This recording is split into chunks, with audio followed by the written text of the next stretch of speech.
Oh, les adaptations, vous savez, c'est toujours tellement inférieur au roman. Qu'est-ce que vous voulez en attendre? Oui, merci, monsieur Jean Snob. Oui, je vais à nouveau traiter d'une adaptation dans cette émission. Et Les Misérables de Victor Hugo, vacherie qu'il y en a eu des adaptations. Je ne suis pas sûr que dans l'histoire, on ait tiré autant ou plus d'adaptations d'un autre roman unique, certes en plusieurs tomes. Bon, heureusement, il y a une foule de manières d'écrémer la liste pour cette émission. Déjà, les adaptations non françaises, principalement italiennes, britanniques, japonaises et américaines, ça saute. Donc, pas de... Follow to the letter your itinerary. This badge of shame you'll show it till you die. C'est triste, hein. On exclut aussi les adaptations qui ne sont pas cinématographiques. Donc la version de José Dayan avec Depardieu par exemple, c'était une mini-série pour la télévision, c'est non. En plus, si elle m'avait fait assez forte impression à sa première diffusion, j'avais 12-13 ans, et si elle a effectivement des qualités, aujourd'hui malgré tout, vu certains comédiens, un rythme étrange, quelques décors et choix scénaristiques douteux, je vous dirais que ce n'est clairement pas celle à voir en priorité. La version de 1995 avec Jean-Paul Belmondo, quant à elle, est très particulière. En même temps c'est du lelouch, car transposée au XXe siècle. Concrètement, si on ne prend que les versions ciné, françaises, parlantes et relativement fidèles au roman, on peut en dégager trois principales. Celle de 1934, en 3 parties, sortie chacune à une semaine d'intervalle, une vraie mini-série de l'époque, la version de 1958 avec Jean Gabin, en 2 parties, et la version de 1982 avec Lino Ventura. Concernant celle de 1934, elle est de très bonne qualité. Fatalement, bon, on parle d'un film de près de 90 ans, ça a vieilli. Oh, sans blague! Et je comprends que ça peut être rédhibitoire pour certaines personnes. Reste que le jeu d'Harry Bor est une réussite, que pour l'époque la réalisation est ambitieuse, et que les décors et costumes ont toujours un certain cachet. Néanmoins, ne nous mentons pas, tout réuni, ça dure quand même 5 heures. Et oui, certes le livre est un pavé, mais ça fait un peu long quand même.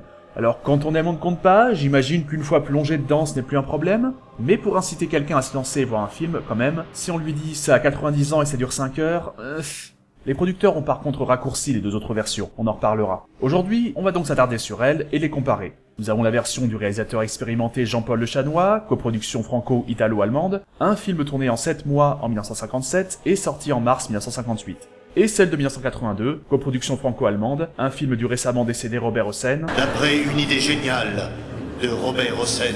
tourné à cheval sur 1981 et 82, et sorti en octobre 82. Donc, pour les 3 personnes qui ne connaîtraient pas l'histoire des Misérables, on suit donc Jean Valjean, envoyé au bagne pour 4 ans pour avoir volé un pain, amateur, sous les yeux de l'inflexible policier Javert, et il en fera plus pour plusieurs tentatives d'évasion.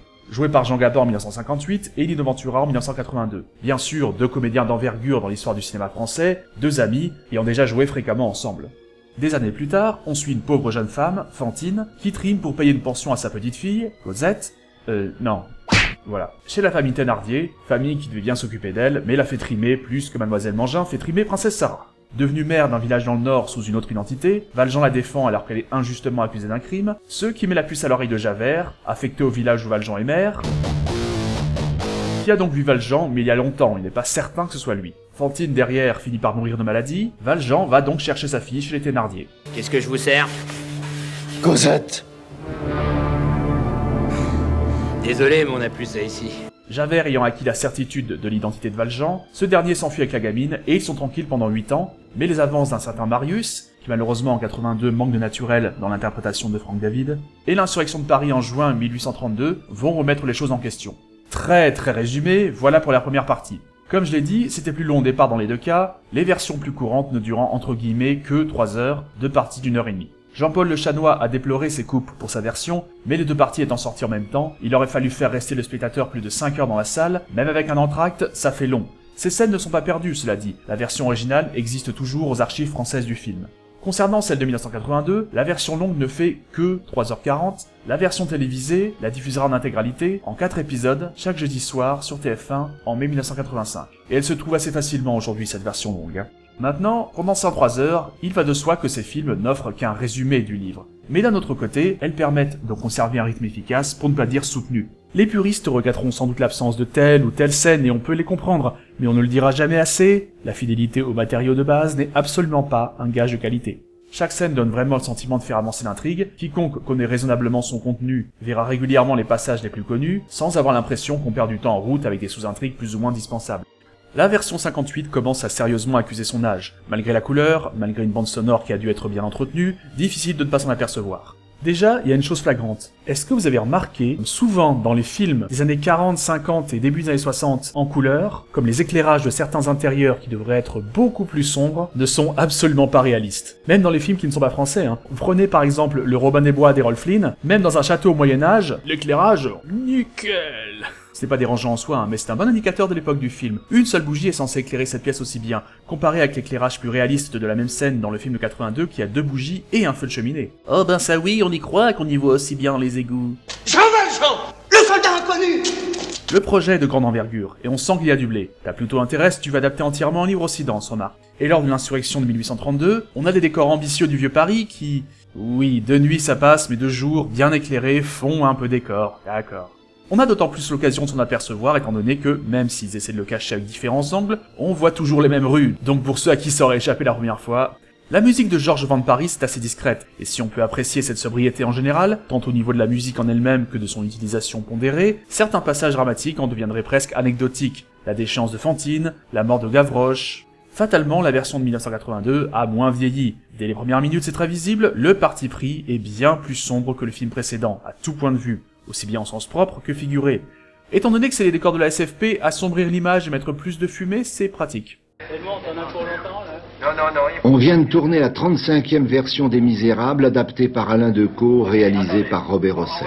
Ce petit garçon a 11 ans, il s'appelle Emmanuel Curtil, bientôt il sera votre nouveau Gavroche. Oui, Emmanuel Curtil, le comédien qui, adulte, double notamment Jim Carrey. C'est plus grave dans son traitement aussi. Je reviens sur Fantine, elle en a vécu de dur, et le film le souligne vraiment. Comme dans la version 58, c'est beaucoup trop soft. On parle d'une femme qui a quand même vendu ses dents pour avoir de l'argent, quoi.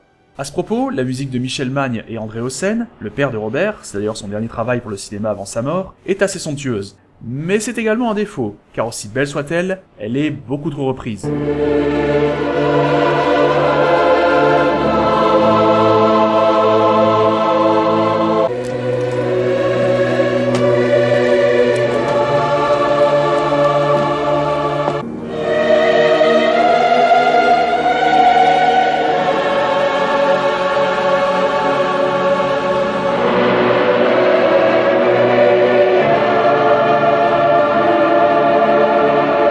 Elle n'en devient pas lassante, mais difficile d'être pantois quand dans un film de 3 heures, on a l'impression que la musique tenait sur 2 pages de partition.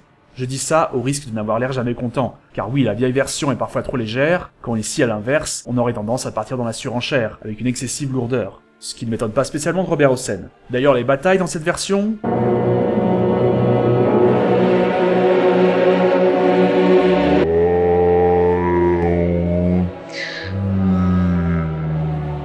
Ah, c'est classe en un sens, mais au bout de plusieurs minutes, t'as envie de passer en avance rapide. Maintenant, le ton de l'une ou l'autre version, globalement, ce n'est pas un problème, je dis juste que certains passages auraient pu être mieux dosés. Je crois qu'une des scènes qui illustre le mieux la différence de ton des 2 films, c'est lorsqu'un homme est accusé d'un crime qu'il n'a pas commis, car on le confond avec Jean Valjean, vu sa ressemblance. Alors dans la version 58, on a le gars du terroir. On me trimballe de tous les côtés, qu'on parle contre moi. On me dit répondez, à chaque coup de gendarme, il me pousse, il dit réponds. Quand dans la version 82, écoutez le faux Valjean. Qu'avez-vous à dire ?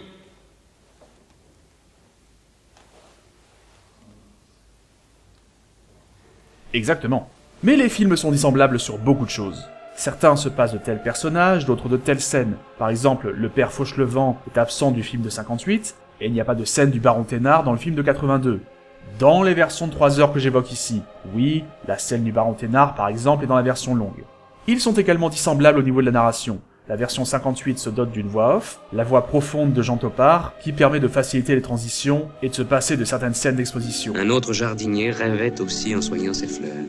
C'était un ancien officier de Napoléon, le colonel Pontmercy. La version 82 préfère laisser faire les images ou les dialogues, elle estime que le spectateur captera si on lui montre, pas besoin d'explications superflues. Pour être très franc, dans la vieille version, je me suis parfois dit que le narrateur était de trop, tandis que dans la plus récente, son absence m'a conduit à mal comprendre certains passages. Comme quoi... Évoquons le casting maintenant. Au-delà des personnages principaux, les 2 versions s'offrent un casting secondaire de luxe, vous pourrez facilement trouver la liste sur internet. Notez d'ailleurs que certains ont joué dans les 2 films tenant des rôles différents. Concernant Thénardier, j'étais convaincu d'avance que Jean Carmet se glisserait très bien dans le rôle. Et mission accomplie. Cet homme savait très bien jouer les pauvres types, et son Thénardier aussi veule que malhonnête est vraiment bon. Et ça lui a d'ailleurs valu le César du meilleur acteur dans un second rôle. Et pourtant, Bourvil lui tient la dragée haute. J'irais jusqu'à dire que j'ai une petite préférence pour lui. On a quand même l'habitude de le voir en grand bonnet, mais rarement salaud comme ici. Et dans ce registre, il fait merveille, c'en est surprenant. Or, tout comédien qu'on a trop vu dans un registre, lorsqu'arrive le rôle qui casse son image, c'est là qu'il obtient la reconnaissance. Et justement, j'en parlais dans l'épisode sur un drôle de paroissien que Bourvil était lassé de cette image de gentil naïf. Et quelque part, je me demande si ce rôle n'a pas été libérateur pour lui, car Thénardier a des scènes de faux gentil, humble, timide, mais une fois les portes closes sur le reste du monde, avec sa famille, on voit son côté plus roublard et moins sympa. Après, dans la pure comparaison avec Jean Carbet, il faut admettre qu'il est aidé par plus de présence à l'écran. Ce qui nous amène à l'antagoniste principal du roman de Victor Hugo, Javert. Javert, c'est un flic intègre.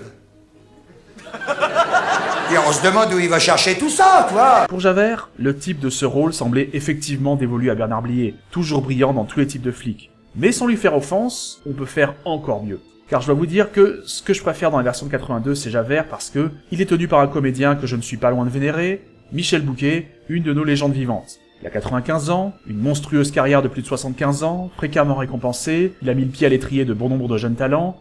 Sur les planches depuis le milieu des années 40, il a annoncé qu'il n'y remonterait pas en 2019, mais au cinéma, il est encore à l'affiche de Villa Caprice en ce moment, que je n'ai pas encore vu, mais rien que pour sa présence, j'en ai envie. Car oui, il a une carrière au cinéma d'une classe incommensurable, dans des films aussi bien grand public qu'underground, terriblement modernes pour leur époque, ou des grands classiques.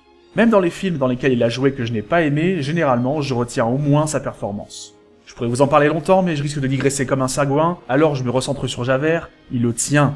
Bernard Blier est excellent, hein, ça lui retire rien, mais bon sang de bonsoir Michel Bouquet, quoi. Sa voix, son regard, sa présence, tout est là. Ne serait-ce que pour lui, le film vaut le détour. Et nous en arrivons à Jean Valjean.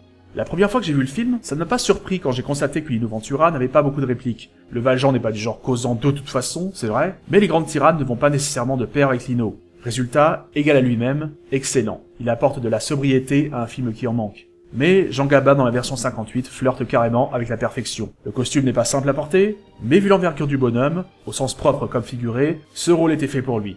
De toute façon, je maintiens ce que j'ai toujours dit sur Gabin, il savait tout jouer, le clodo aussi bien que l'homme du monde, il l'a d'ailleurs prouvé. Or, ici ça tombe bien, il doit jouer les deux. Et il est... Tenez, regardez. Vous n'êtes pas de taille, mes agneaux. Le vieux est encore trop dur pour vous. Alors au final, une fois tout considéré, les deux versions sont très bonnes. Le public ne s'y est pas trompé d'ailleurs, la version 58 a été le plus gros succès du box-office français de cette année-là, avec près de 10 millions de spectateurs, et sans atteindre les scores de son prédécesseur, la version de 82 attira tout de même près de 4 millions de Français dans les salles. Chacun de ces films a ses grandes qualités et ses petits défauts. Donc je ne suis pas là pour désigner un vainqueur. Vous l'avez compris, on peut apprécier le côté plus léger de l'ancienne et le classicisme de la réalisation, qui est à la fois une qualité et un défaut, tout comme le côté grandiloquent sert et dessert la version de 82. Et chez les comédiens, si certains parviennent à se hisser un demi-cran au-dessus de leur homologue de l'autre version, Valjean, Javert et Thénardier sont tous formidablement interprétés. Moyennant quoi, je vous conseille les deux films, et si vous vous sentez d'attaque pour un film de 90 ans qui dure 5 heures, celle de 1934 aussi en fait.